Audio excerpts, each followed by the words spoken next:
So something significant, or perhaps not, depending upon who you ask, has just happened over the Russo-Ukrainian war. Now, to many of you watching, it might not well come as a surprise that the meeting between Putin and Trump in Hungary is no longer happening. But it is important because it reveals a set of stories, contradictions around Trump's foreign policy, of his supposed successes, his collapses, his U-turns, but also nothing burgers, and why there's much more to it than we should simply take face value.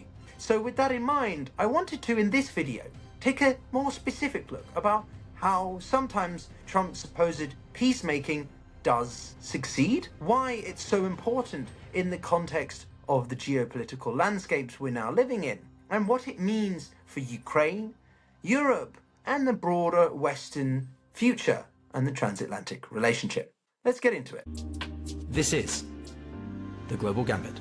How you going, everyone? Welcome back to the channel, where we are discussing the Russo-Ukrainian war, the particular focus of Trump, Putin, and that almighty summit that was supposed to happen, or, well, unsurprisingly, now not. Before going further, what do you think about this? Now, overnight, this summit was suspended, despite Trump saying just in 2 weeks ago that it would be happening. And now, well, nothing. Not only is it not happening at sub-levels, there are no, quote, plans at all for Trump and Putin, the White House and the Kremlin to meet. Why?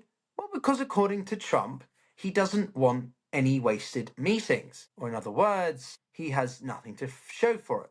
And therefore, he has no interest. He doesn't want to disappoint or offend his master Putin. Because obviously this is the pattern. Trump swings between grand gestures, walkbacks, or just nothing. From threatening Putin with new sanctions to those dangling peace offers, or from giving Ukraine plenty of arms shipments or commitments to it, pledges, and then actually saying, maybe you should just accept all of Russia's terms. And it's proving harder and harder to understand what is ever going to happen here, other than the war continuing. Indeed, none of this is about humanity. It's just reality catching up and Trump's unwillingness to accept that.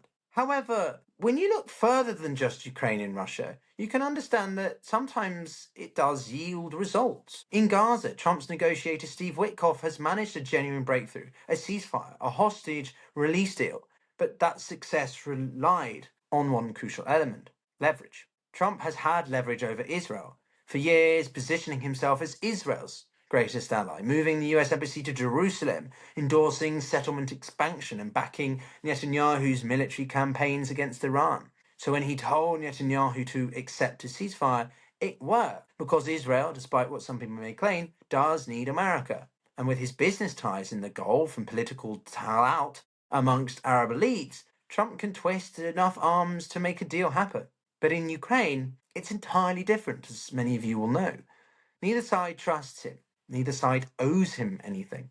Putin sees Trump's hunger for a deal as not just weakness, but as opportunism for manipulation, puppetry, versus Zelensky, who perhaps has to put up with the Trump approach and the erraticism, cutting though from one day of provisional missiles to the next, because it's about his country's survival. So whilst Gaza was a negotiation that Trump can bully his way through, Ukraine is one that he cannot control, and therefore gets frustrated, lashing out on either side, but seemingly less on the side that has the actual power he believes to be the more powerful entity. Now, as we know, Putin plays Trump like a fiddle, though in private Trump will insist he's too savvy to be played by anyone. I've been played by the best, he's been claimed as saying, and still it's come out really well. But then you look at the timeline. Every time Congress prepares new sanctions on Russia, or the Pentagon considers new weapons for Ukraine, suddenly Putin calls Trump, and that tone softens. Back in July, Putin agreed to that summit in Alaska, just as Trump was weighing a sanctions bill backed by his own Republican Party. Then the bill was quietly shelved. And then, when rumours spread that Trump might approve Tomahawk cruise missiles, Putin phones again, this time leading to the talk of this Budapest peace summit, and that he would really like those missiles. So within 24 hours, that too was off the table. The coincidence is obviously not likely. Putin understands Trump's psychology, his craving for spectacle, his desire to be seen as also a strongman, or a greater centralization of control to turn the United States more towards a version of Putin's Russia. And each time, Putin uses that ego to delay, distract, and to divide. Meanwhile, Ukraine, the one actually genuinely seeking engagement and willing to consider all options of a peace deal, or at least ceasefire, is left negotiating or twisting in the wind. And so all of that brings us to not just the way that it works, but also the locations chosen. The most controversial aspect of this, the choice of venue. Budapest, the capital of Viktor Orban's Hungary, a NATO and EU member, of course, but also the most pro-Russian leader in Europe, and a systemic, blend of what both leaders from the US and Russia seemingly prefer. For Orban, hosting Trump and Putin together is the ultimate validation, proof that his illiberal democracy model can sit at the world's top table. For Trump, it's a convenient stage, a European city willing to host Putin despite ICC arrest warrants for war crimes. And then, of course, for Putin, it's perfect. A meeting inside the European Union that symbolically bypasses Brussels, London, Berlin, and Paris, held instead in a capital that's openly defied EU sanctions and blocked plenty of military aid and support to Ukraine. It's Europe, the way that Putin and Trump like it. Under influence, illiberal, and intolerant. But before continuing, I just wanted to say that this video is brought to you by,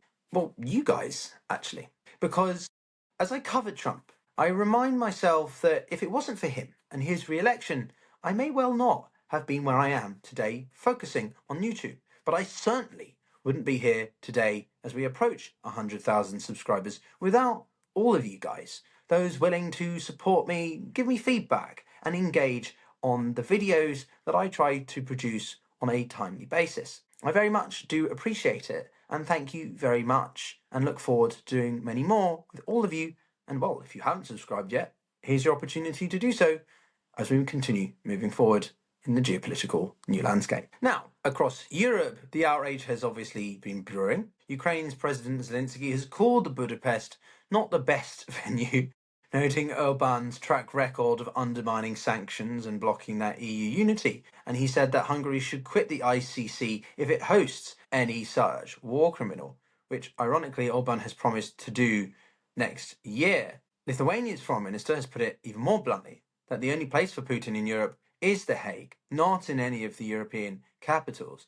And European diplomats have described the summit as a meeting of, gangsters, one warning that it would humiliate the Union itself, especially if Putin strolls into an EU capital under any such indictment. Even with the Trump administration, there's discomfort.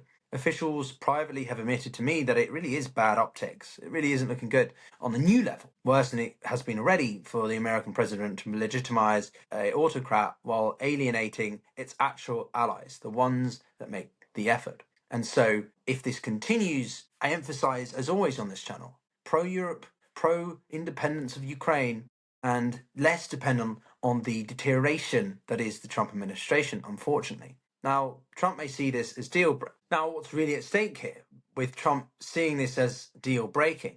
But for Putin and Orban, it's much more. It's about proving that liberal Europe, with its rules, courts, and the human rights emphasis, no longer sets the agenda. Not that it ever has in his mind. It's about showing that power, not principle, decides who gets to host summits and shape peace. Because this isn't just about diplomacy, therefore. It's about the future of Europe's order. The original Budapest Memorandum of 1994 promised Ukraine security guarantees from the US, the UK, and Russia in exchange for giving up its nuclear weapons. Putin tore that out when he annexed Crimea. And now, 30 years after it was originally signed, another Budapest deal and its, supposed signings would end very much the same way. Empty promises, territorial losses. Trump's ceasefire proposals freeze the front lines, effectively rewarding Russia for occupation, is the kind of peace that lasts just long enough for the next invasion, and not one that's long enough for Europe and Ukraine to get themselves independent of the United States enough. Trump's defenders say he's trying to end a war. His critics says he's normalizing aggression. But one thing is clear. His approach to Ukraine is the opposite of his successors in Gaza. In the Middle East, he wields that leverage, the loyalty. But if he doesn't have any of those, then he has nothing. And he is not even able to overwhelm or influence enough a country that was considered a great power, but clearly is not. And Putin knows it. For Russia, the mere idea of meeting Trump on friendly European soil is propaganda victory. It's a home run. For Hungary, it's validation, and for Ukraine, it's betrayal. So, once again, we have to wonder, where will this go? Only if there is consistent support, in my mind, from Europe and other countries, say Japan, South Korea, Australia, to Ukraine, can it consistently pummel and undermine domestically, internally, Russia's economy and Putin's political stability, then that's where the systemic shifts occur. Trump is being played. He will always be played by Putin and even by Orban, and his own belief that every problem can be solved with a handshake, a photo op, and some fancy words. But history shows us that when autocrats meet under chandeliers, it's rarely peace that follows. It's the next crisis, it's more subjugation, and if anything, it's the carving up of everything that we take for granted. If you enjoyed the video, do consider giving it a like and drop in the comments below what you have to feel about it. My name's Pyotr Kurzin. If you don't know me, I'm half Russian, I'm half English, having been brought up in the West, but with strong influences and presence living across the East as well. And I've studied across international relations, strategic studies, and economics in multiple parts of the world, trying to bring these diversified, nuanced perspectives to what I provide in my analysis, but also those that I interview from diplomats, economists, academics, and activists to this channel. We'll see you on the next one. Take care.